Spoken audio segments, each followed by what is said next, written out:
This is Southern Cross News with Rachel Williams.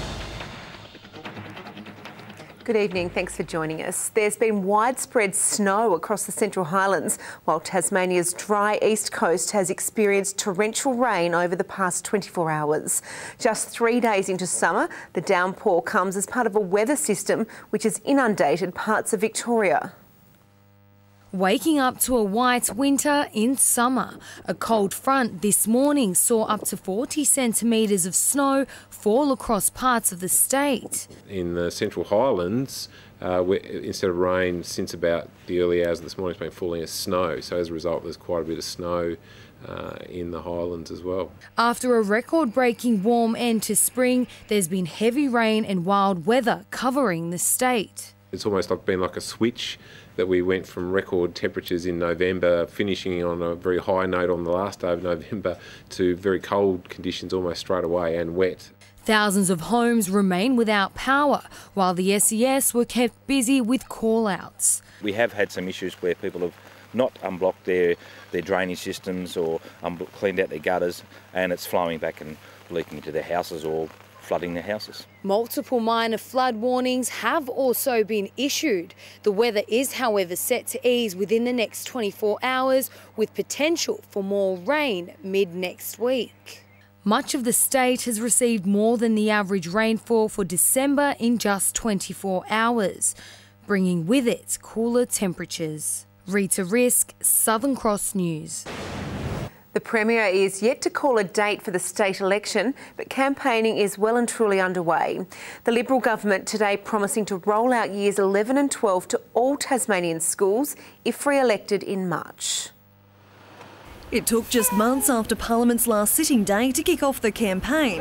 Today, the promises started rolling out. We'll be investing in our high schools and extending all our high schools to years 11 and 12 by 2022. An announcement building on the government's ongoing rollout. 30 Tasmanian schools have so far been extended to Year 12, another 8 due next year, 5 schools to be extended in 2019 to gradually see all schools offering senior colleges. School retention rates are improving. Our TCE completion rates are also improving. In fact, we had a record jump last year. The opposition is vowing to halt the government's school extension rollout. Labor claiming the government's own $1 million report warns against it. That the rollout of Year 11 and 12 in its current format was unsustainable, that it could not deliver what students need.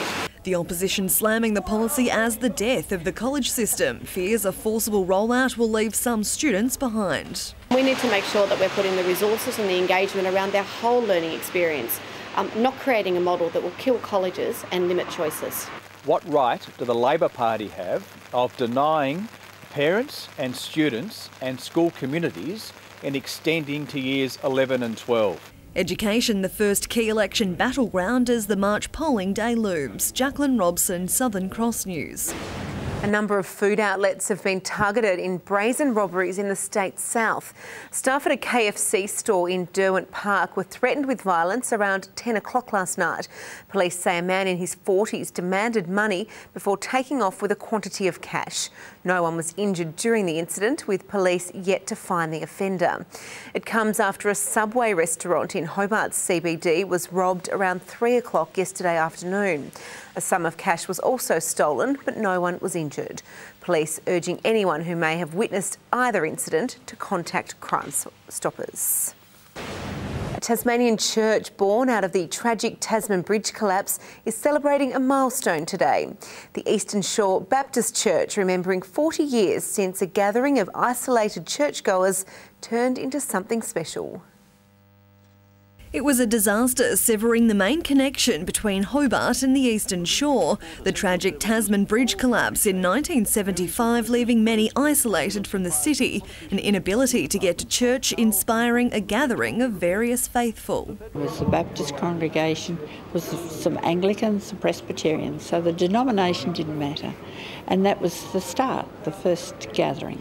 It took almost 3 years for the bridge to be reopened. During that time, a new church had cemented itself within the Eastern Shore community. Within there was a sort of a freedom and an excitement, and people who came and joined we're creative people, musically, dramatically, open mind to let new things happen. The majority of us were young families in our 30s and 40s, and we felt it was more relevant to be where we lived, near our own people and friends. Now one of the most recognisable churches in Hobart, the Eastern Shore Baptist Church is known for its colourful services, a tradition expected to last for decades to come. Work that's been done in the last decade resetting the platform actually, and so I feel quite excited at what's happening. I think went through some difficult times and it's come out the other side. Jacqueline Robson, Southern Cross News. Despite reaching his 300-game milestone last night, Tasmanian hockey star Eddie Ockenden was unable to help the Kookaburras along to a win in their Pool B final of the Hockey World League final against Germany in India. The Germans drew first blood in the opening quarter before the Aussies scored twice in the third to take the lead. But in the final minutes of the game, the four-time Olympic champions equalised to climb to the top of the pool. Good evening. It's been an overcast and rainy day today with heavy falls and strong winds in the east. Hobart reached a top of 10 degrees. It was 13 in both Launceston and Burnie and 15 in Devonport. 16 was the state's high recorded on King Island. It was 15 at Low Head, 13 at Wynyard, Strawn and St Helens, 11 at Bushy Park, 10 at Friendly Beaches, and Lyowini recorded the state's low with a minimum temperature of 0 overnight, warming up to a top of 3. A low pressure system off the east coast of the state brought extensive low and middle cloud, with a band extending southeast into the Southern Ocean. Here's a closer picture of the thick cloud covering Tasmania, with some low clouds spiralling off the east coast. Taking a look at tomorrow's chart, a low sits well to the southeast of the state, with an almost stationary high in the bight extending ridges into most of the interior of the mainland and the south of Tasmania. South to southeasterly winds reaching 25 knots at times in the east, swells 2 to 3 metres in the south. We've got a few warnings: a minor flood warning for the North and South Esk rivers, a gale warning from Wineglass Bay to Southeast Cape, a strong wind warning from St Helens Point to Wineglass Bay, from Southeast Cape to Low Rocky Point, and for all southeast inshore waters.